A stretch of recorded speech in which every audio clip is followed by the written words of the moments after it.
नमस्कार दोस्तों, आप सभी का इस नए वीडियो में स्वागत है। आज हम जो क्लास 7th है हमारी उसकी पॉलिटिकल साइंस का लेसन नंबर 1 करेंगे जिसका नाम है समानता और ये इस लेसन का सेकंड पार्ट है। अगर आपने इस वीडियो का फर्स्ट पार्ट नहीं देखा है तो आप हमारे चैनल की प्लेलिस्ट में जाकर देख सकते हैं। तो शुरू करते हैं आज का हमारा टॉपिक।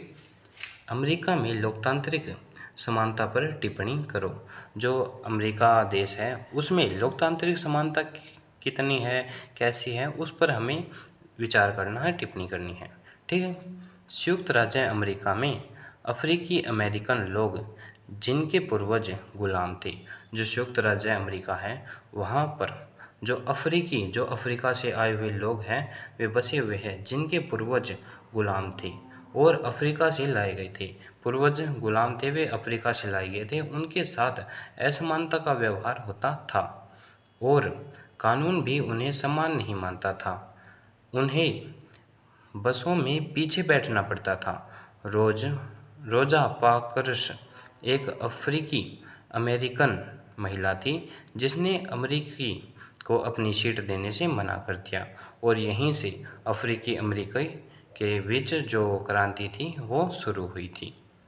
उस दिन उनके इनकार से अफ्रीकी अमेरिकनों के साथ असमानता को लेकर एक विशाल आंदोलन प्रारंभ हुआ जो नागरिक अधिकार आंदोलन। इसका आंदोलन का क्या नाम था? सिविल राइट्स मूवमेंट कहलाया। अगर पूछ लिया जाए कि अमेरिका में जो अफ्रीकी आंदोलन हुआ था उस आंदोलन का क्या नाम था तो आप कहोगे सिविल राइट्स मूवमेंट। 1964 के नागरिक अधिकार अधिनियम ने नस्ल, धर्म और राष्ट्रीय मूल के आधार पर भेदभाव का निषेध कर दिया। कब हुआ? 1964 में।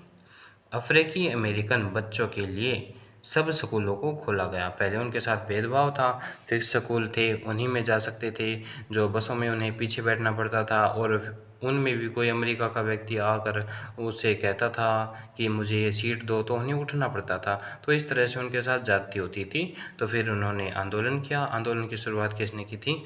रोजा पार्कस एक नाम का व्यक्ति था, इसने आंदोलन की शुरुआत की थी कि इसने सीट देने से मना कर दिया था और तभी से ये आंदोलन स्टार्ट हो गया था। भारत के संविधान के अनुच्छेद 15 के अंश धर्म, मूल वंश, जाति, लिंग या जन्म स्थान के आधार पर विभेद का प्रतिषेध। इसका क्या अर्थ है? कोई भी व्यक्ति किसी धर्म का हो, किसी मूल वंश का हो, कोई भी जाति का हो, कोई भी लिंग हो, स्त्री हो, पुरुष हो, जन्म स्थान कहीं का हो, हरियाणा का हो, तमिलनाडु का हो, कहीं का भी हो, के आधार पर उसके साथ भेदभाव नहीं कर सकते। ठीक है। ये कहाँ पे लिखा हुआ है? अनुच्छेद 15 में।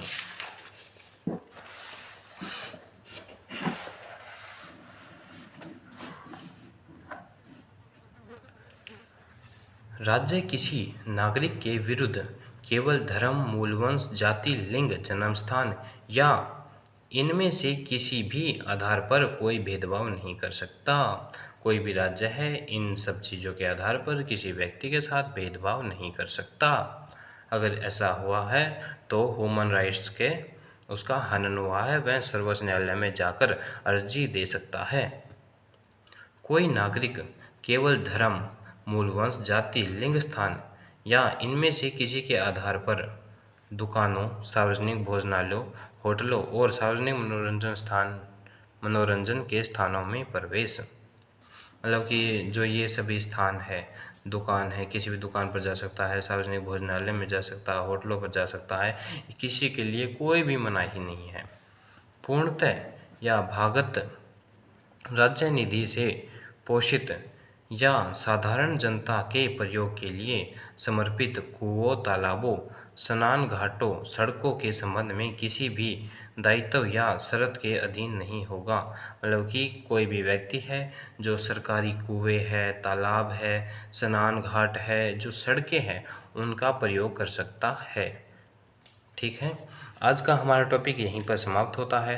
आप कमेंट में बताएं कि आपको वीडियो कैसी लगी। अगर आपको इसमें कोई कमियां रही हो तो आप वे भी मुझे कमेंट सेक्शन में बताएं, और अगर आपको और किसी लेसन की वीडियो चाहिए तो आप हमें कमेंट में बता सकते हैं। हम जल्दी से जल्दी उस लेसन की वीडियो लाने की कोशिश करेंगे। धन्यवाद।